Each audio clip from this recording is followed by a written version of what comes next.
Hello everyone, so this is 17th class. ठीक है, 17th class of animal husbandry. बहुत सारे क्लासेस हो चुके हैं, देख सकते हो तुम। ओरिएंटेशन जनरल एग्रीकल्चर हमारा एक वो फुल बैच चल रहा है। टेलीग्राम ग्रुप अगर आपको ज्वाइन करना है तो ये ओपन डिस्कशन ग्रुप है, यहाँ पे आप बहुत अच्छे से डिस्कस कर सकते हो। आई थिंक 1250 मेंबर्स हो चुके हैं, बहुत ज़्यादा मेंबर हो चुके हैं, 1250 मेंबर्स हो चुके हैं, तो आपका डिस्कशन बहुत सही चलेगा। नेक्स्ट है टेलीग्राम पेड ग्रुप। जो भी आप अभी पढ़ रहे हो, जो भी आपके स्क्रीन पे है, उसका अगर आपको पीडीएफ चाहिए तो एक ग्रुप है, उसमें मैं डाल देता हूँ। If you want that PDF तो आप वहाँ से ले सकते हो। ठीक है, चलो लेट्स स्टार्ट। आज हम लोग क्या करते हैं कि आज हम लोग थोड़ा सा हाउसिंग मैनेजमेंट देख लेते हैं पोल्ट्री का। क्या देखते हैं? House management, house management of poultry.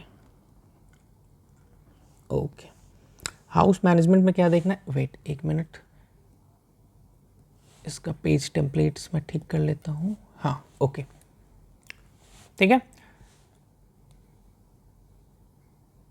हाँ, हाउस मैनेजमेंट ऑफ पोल्ट्री। ठीक है, हाउस मैनेजमेंट में क्या होता है ना कि देखो, डिफरेंट डिफरेंट हाउसेज होते हैं पोल्ट्री के। मेजर अगर तुमको हम बताएं ना, मेजर हाउसेज जो होते हैं वो आपको सबसे पहला मेजर हाउसेस में देखोगे तो 4 होते हैं। ठीक है, 4 हाउसेस में तुम क्या देखोगे? सबसे पहले देखोगे चिक, और यू कैन से ब्रूडर हाउस, चिक और ब्रूडर हाउस। ठीक है, नेक्स्ट क्या देखोगे? नेक्स्ट देखोगे ग्रोअर हाउस। हाँ, तीसरा क्या देखोगे? तीसरा देखोगे ब्रूडर और ग्रोअर को ऐड करके बनता है ब्रूडर and grower house, ब्रूडर and grower house. चौथा क्या होता है? Layer house, layer house. ये 4 बेसिक मेजर इंपॉर्टेंट ऐसे तो देखो, ब्रॉयलर हाउस भी होता है, ब्रीडर हाउस भी होता है, एक इन्वायरमेंटल कंट्रोल हाउस भी होता है। मगर पहले मैं 4 मेजर के बारे में तुमको बताता हूँ। देखो, चिक और ब्रूडर हाउस जो होता है ना, इसका बेसिकली कहाँ से कहाँ 0 से 8 वीक जो हम रेयर करते हैं ना, इसको बोलते हैं चिक और ब्रूडर हाउस में रेयर कर रहे हैं। ठीक है, और उसके बाद ग्रोअर हाउस में क्या करते हैं ना, लगभग देखो 9 से 18 वीक में। ठीक है, ये तुमको एग्जाम में यही चीज़ पूछेगा कि इसका वीक्स पूछेगा कि कौन से इतना ग्रो कर रहे हैं ना बर्ड को 9 से 18 वीक, तो उसको किस हाउस में करते हैं? ब्रूडर कम ग्रोअर। तो ब्रूडर कम ग्रोअर मतलब ब्रूडर स्टार्ट हुआ है 0 वीक से, और ग्रोअर कहाँ तक गया? 18 वीक तक। तो ये 0 से 18 वीक एक साथ रखते हैं तो ब्रूडर कम ग्रोअर बोलते हैं। और लेयरर्स हाउस में बोलते हैं 18 से 72 वीक तक अगर हम लोग रेयर करते हैं ना, तो उसको हम लोग बोलते हैं रेयर हाउस। ठीक है, ये एक इंपॉर्टेंट एस्पेक्ट्स है। हालांकि देखो, और भी चीज़ हम लोग इसमें 3 चीज़ और ऐड कर सकते हैं। ठीक है, 3 चीज़ और ऐड कर सकते हैं। एक, यहाँ पे हम नहीं करते हैं यार, बहुत ज़्यादा केओस हो जाएगा। 3 और हाउस ऐड कर सकते हैं। जैसे आपको पता है, एक होता है ब्रॉयलर हाउस, हाँ, एक होता है ब्रॉयलर हाउस। आई थिंक आपको अभी तक तो समझ आ गया होगा अगर आप रेगुलर वीडियो देख रहे हो तो।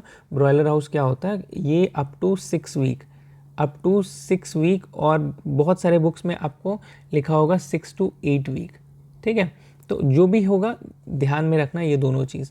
नेक्स्ट क्या होता है? ब्रॉयलर हाउस के बाद ब्रीडर हाउस होता है एक। ठीक है, ब्रीडर हाउस। ब्रीडर हाउस में क्या करते हैं कि देखो, ब्रीडर हाउस में मेल और फीमेल को एक साथ रखते हैं एक अप्रोप्रिएट रेशियो के साथ। ठीक है, विथ, लिख लो, with appropriate ratio we keep male and female, ठीक है, टुगेदर। कोई दिक्कत नहीं। फिर एक होता है इन्वायरमेंटली कंट्रोल हाउस। ये इन्वायरमेंटली कंट्रोल हाउस होता है। इसमें क्या होता है कि सारा जो इन्वायरमेंट का जितना जो भी पैरामीटर है ना, उसको हम लोग कंट्रोल कर सकते हैं। ठीक है, इन्वायरमेंटली कंट्रोल हाउस। ठीक है, ठीक है, इसमें क्या होता है? वोल हाउस इज मैनिपुलेटेड। ठीक है, पूरा हाउस जो होता है, वोल हाउस इज मैनिपुलेटेड। अपने हिसाब से मैनिपुलेट कर सकते हो। अपने हिसाब से क्या मतलब? जो भी रिक्वायरमेंट्स होता है बर्ड का, उस हिसाब से मैनिपुलेट कर सकते हो। क्यों करते हैं हम लोग ये सब? For optimum growth. क्यों करते हैं? कि ताकि ग्रोथ जो है for optimum growth of bird, bird का जो ऑप्टिमम ग्रोथ है इसके लिए हम लोग करते हैं। 1 हुआ, 2 हुआ, 3 हुआ, 4 हुआ, कायदे से 5, 6, 7 हाउसेस आपको इम्पॉर्टेंट है, ठीक है। अगर देखो एक 2 आप हाउस बना रहे हो, ठीक है, 2 हाउस बना रहे हो, ऐसे करके 2 हाउस बनाए, ठीक है। 2 हाउस में क्या किए ना कि ये जो है ना सेम एज ग्रुप के बर्ड्स हैं, हाँ, लिख लो birds having same age group, ठीक है। यहाँ भी लिख लो birds having same age group. Same age group के दोनों हाउसेज में आप हाउसेज जैसा बना लो तो और अच्छी बात है, थोड़ा सा रियलिस्टिक लगेगा। सेम एज ग्रुप है तो इन दोनों का डिफरेंस जो है ना, दोनों हाउसेस का डिफरेंस मिनिमम 18 मीटर ज़रूर होना चाहिए डिफरेंस, ये चीज़ है, ठीक है। थोड़ा सा फार्म डिस्टेंस में अगर हम लोग पढ़ते हैं ना, फार्म डिस्टेंस में, तो फार्म डिस्टेंस में तुम क्या देखोगे ना कि 3 तरह के फार्म होते हैं। आप क्या देखोगे, 3 तरह के फार्म आपको दिखेंगे। एक दिखेंगे ब्रीडर फार्म, ब्रीडर फार्म। एक आपको क्या दिखेंगे, लेयर्स फार्म, हाँ। एक दिखेंगे ब्रॉयलर्स फार्म, ब्रॉयलर्स फार्म। तो देखो अगर ब्रीडर फार्म बहुत ज़्यादा है तो ब्रीडर फार्म के बीच का डिस्टेंस कितना होगा पता है, मिनिमम डिस्टेंस जो होता है वो 3 किलोमीटर होना चाहिए। मिनिमम डिस्टेंस, मिनिमम आप यहाँ पे ऊपर लिख लो ना तो थोड़ा सा, मिनिमम सेपरेशन डिस्टेंस, ठीक है। मिनिमम सेपरेशन डिस्टेंस कितना हो चाहिए ब्रीडर फार्म का, 3 किलोमीटर। लेयर्स फार्म की बात करें, अगर हम लोग लेयर्स फार्म की बात करें तो इसका सेपरेशन डिस्टेंस 2 किलोमीटर होना चाहिए। और अगर ब्रॉयलर्स फार्म की बात करें तो 1 किलोमीटर भी सेपरेशन डिस्टेंस से काम चल जाता है। फिर एक और बहुत इंपॉर्टेंट पोर्शन आ जाता है कि optimum situation, optimum environmental condition देखा जाता है फॉर रियरिंग ब्रॉयलर्स, ठीक है। Optimum environmental condition for rearing broilers, ठीक है। तो जैसे ब्रॉयलर्स को तुमको रेयर करना है तो उसके लिए कोई ऑप्टिमम कंडीशंस तो होता होगा कि भाई ब्रॉयलर के लिए क्या क्या चाहिए। तो ब्रॉयलर के लिए देखो सबसे इम्पॉर्टेंट चीज़ जो है, जो कि हम लोग देखते हैं, वो आपको 5 पैरामीटर है, ठीक है। 5 पैरामीटर तुम देखोगे कि अगर ब्रॉयलर को तुमको रेयर करना है तो 5 पैरामीटर तुमको ध्यान में रखना होगा। वो 5 पैरामीटर क्या क्या है, सबसे पहले देखते हैं RH। RH क्या होता है, रिलेटिव ह्यूमिडिटी, रिलेटिव ह्यूमिडिटी, ठीक है। फिर तुम क्या देखोगे, फिर देखोगे टेम्परेचर, टेम्परेचर, ठीक है। नेक्स्ट क्या देखोगे, अमोनिया लेवल देखा जाता है, अमोनिया लेवल, अमोनिया लेवल सही है कि नहीं वो देखा जाता है। फिर लिटर जो है ना, लिटर जो बिछाते हैं, लिटर का मॉइस्चर कितना लेवल है, बहुत ज़्यादा मॉइस्चर नहीं होना चाहिए, बहुत कम भी नहीं होना चाहिए, बहुत ड्राई भी नहीं होना चाहिए। फिर एक क्या देखोगे, फिर आप देखोगे एयर फ्लो, फिर एयर फ्लो पे भी बात होता है। देखो रिलेटिव ह्यूमिडिटी की अगर हम लोग बात करें ना तो ये अप्रॉक्सीमेटली 30 से 60, ये बहुत इंपॉर्टेंट है, इसको ध्यान में रखना। रिलेटिव ह्यूमिडिटी लगभग 30 से 60% होना चाहिए। टेम्परेचर की बात करें तो ऑप्टिमम टेम्परेचर 22 से 30 डिग्री सेंटीग्रेड तक सही रहता है। Next ammonia level, ammonia level देखो क्या होता है ना कि 25 mm से कम हो तो अच्छा हो, बहुत कम हो तब भी ठीक है, मगर 25 mm से ज़्यादा नहीं होना चाहिए। लिटर मॉइस्चर की बात करें तो 15 से 25% लिटर मॉइस्चर एक ऑप्टिमम मॉइस्चर कहलाता है। फिर एयर फ्लो की बात करें तो लगभग 10 से 30 मीटर पर मिनट अगर एयर फ्लो हो रहा है तो ये एक अच्छा एयर फ्लो माना जाता है, ठीक है। ये इंपॉर्टेंट एस्पेक्ट्स हैं, इंपॉर्टेंट पार्ट्स हैं जो कि हमें आगे आगे धीरे धीरे करना है, कहीं से भी क्वेश्चंस आ सकते हैं, ठीक है। चलो नेक्स्ट कुछ इंपॉर्टेंट पार्ट्स कर लेते हैं। जैसे तुमको पता है इंडिया में ओपन साइडेड पोल्ट्री हाउसेस बहुत पॉपुलर है, हाँ। तो तुम लिख सकते हो which kind of poultry houses is popular in India. India में कैसा पोल्ट्री हाउस पॉपुलर है, तो इसका आंसर क्या होगा, इसका आंसर होगा आपको open sided, open sided poultry house.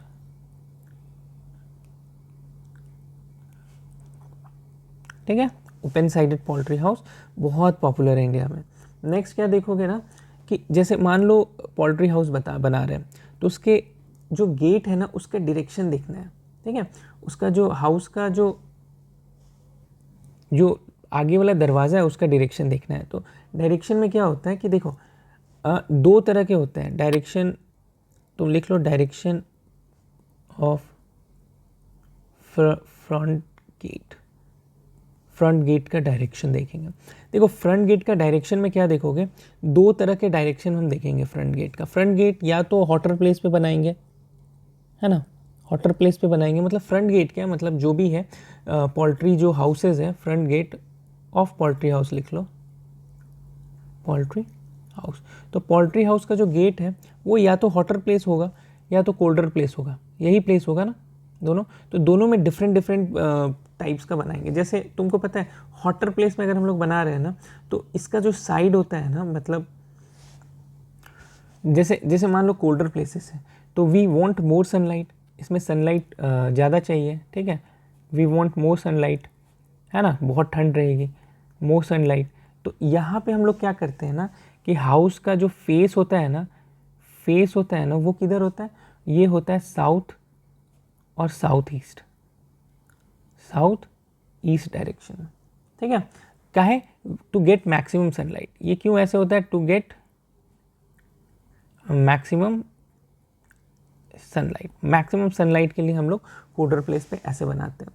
फिर अगर हम लोग हॉटर प्लेस पे बना रहे हैं ना, तो इसका जो जैसे मान लो लॉन्ग एक्सिस है ना, लॉन्ग एक्सिस हाउस का लॉन्ग एक्सिस हम लोग इसको बनाते हैं east to west, east to west. और जो साइड वाला एक्सिस होता है, साइड एक्सिस को हम लोग रखते हैं north to south, north to south. ठीक है, ओके। चलो नेक्स्ट क्या होता है, देखो मान लो ये है एक पोल्ट्री हाउस। पोल्ट्री हाउस का डिज़ाइन तुमको पता ही होगा। पोल्ट्री हाउस का डिज़ाइन ऐसे करके लगभग ऐसा देखा जाता है ना।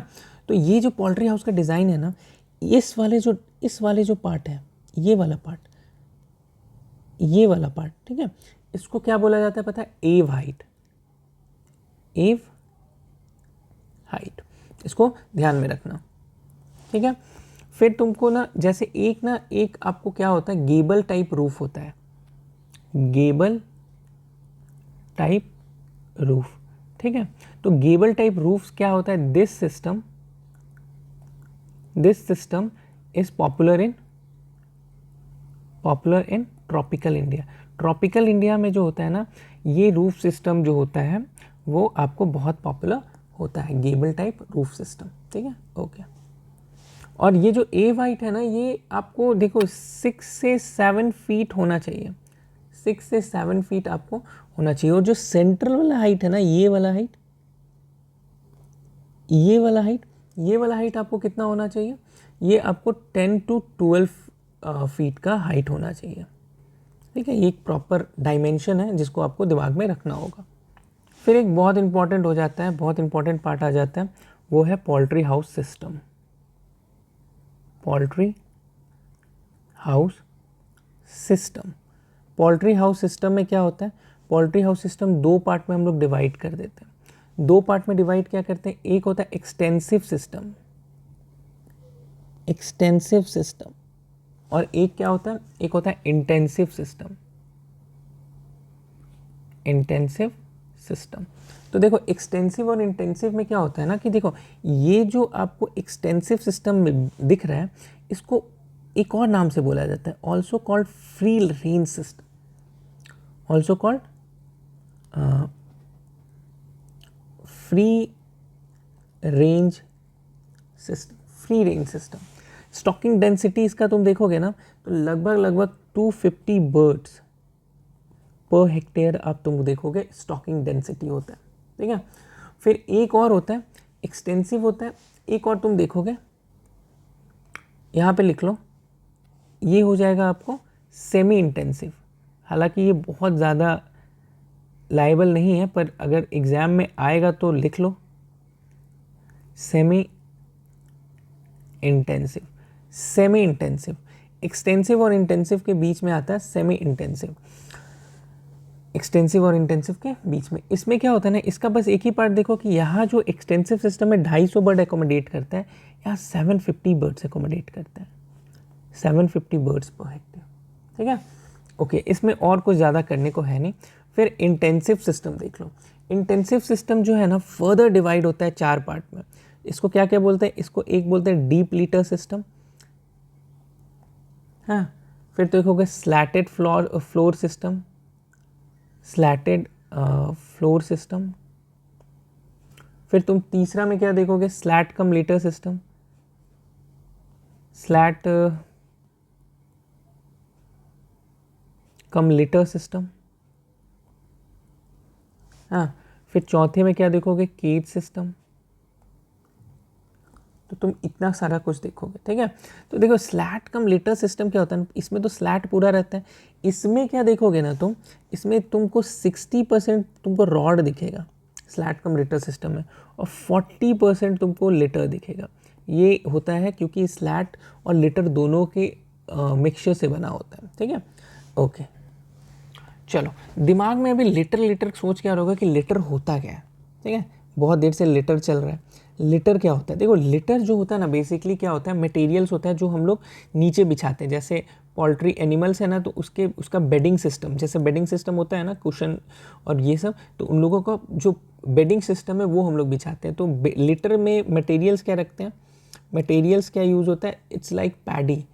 जो पैडी होता है ना, पैडी स्ट्रॉ, हाँ, जो चावल होता है, चावल के बाद वो जो घास फूस मिलता है वो सब, तुमको पैडी स्ट्रॉ। फिर तुमको वुड सेविंग्स बोल सकते हो, ठीक है। वुड जो छिलता है उसके बाद जो बचता है, ये सब आपको रखा जाता है। लिटर जो बेसिकली होता है ना फॉर बर्ड्स, वो 3 इंच से 5 इंचेस जो होता है डेप्थ होना चाहिए, डेप्थ, हाँ। आइडियल बोल सकते हो, आइडियल डेप्थ, ठीक है। आइडियल डेप्थ 3 से 5 आपको होना चाहिए।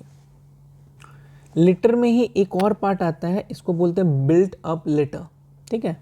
क्या बोलते हैं, बिल्ट अप लिटर, मतलब बिल्ट अप का मतलब थोड़ा सा लिटर का क्वांटिटी जो रहेगा ना थोड़ा सा ज़्यादा, थोड़ा सा ये जो है ना इसका डेप्थनेस, जैसे ये 3 से 5 इंचेस मान लो इतना आता है, ठीक है। तो बिल्ट अप में इतना ज़्यादा आएगा, मतलब कितना आएगा भाई, तो 8 से 12 इंचेस आपको दिखना रहेगा बिल्ट अप लेटर में, ठीक है। ओके, लिटर का मतलब तो आपको समझ आ गया। तो लिटर से आप डीप लीटर को कंडक्ट कर सकते हो, लिटर सिस्टम और डीप लीटर सिस्टम। एक होता है स्लेटेड फ्लोर सिस्टम, ठीक है। नेक्स्ट क्या पढ़े हम लोग, slitted flow system, slitted floor system. अब स्लेटेड फ्लोर सिस्टम में क्या होता है, ठीक है। तो इसमें हम लोग क्या यूज़ करते हैं, इसमें हम लोग आयरन रॉड्स, वुड रीपर, ये सब का यूज़ करते हैं। It is made by iron rods का यूज़ करते हैं, वुड रीपर का यूज़ करते हैं, वुड रीपर का यूज़ करते हैं इसको बनाने के लिए, किसको, स्लेटेड फ्लो सिस्टम को, ठीक है। अभी इसमें क्या होता है ना कि इसमें इससे ज़्यादा आपको जानने की ज़रूरत है नहीं, मतलब बस दिमाग में रखना कि स्लैटेड रॉड में आयरन रॉड, वुड रीपर का यूज़ करते हैं। तो जब एग्जाम में आएगा ना कि आयरन रॉड ये सब यूज़ किस में करते हैं, तो स्लेटेड फ्लो सिस्टम में ऐसे करके तो आपको दिमाग में घुस जाएगा कि चलो भाई ये स्लेटेड फ्लो सिस्टम का। स्लैट कम लीटर सिस्टम में भी आपको यही चीज़ जानना है कि इसमें 60% रॉड होता है, 40% लीटर होता है। नेक्स्ट क्या है, नेक्स्ट हम लोग बात करेंगे केज सिस्टम का, ठीक है। चलो केज सिस्टम एक इंपॉर्टेंट पार्ट है क्योंकि यहाँ से क्वेश्चंस आते हैं।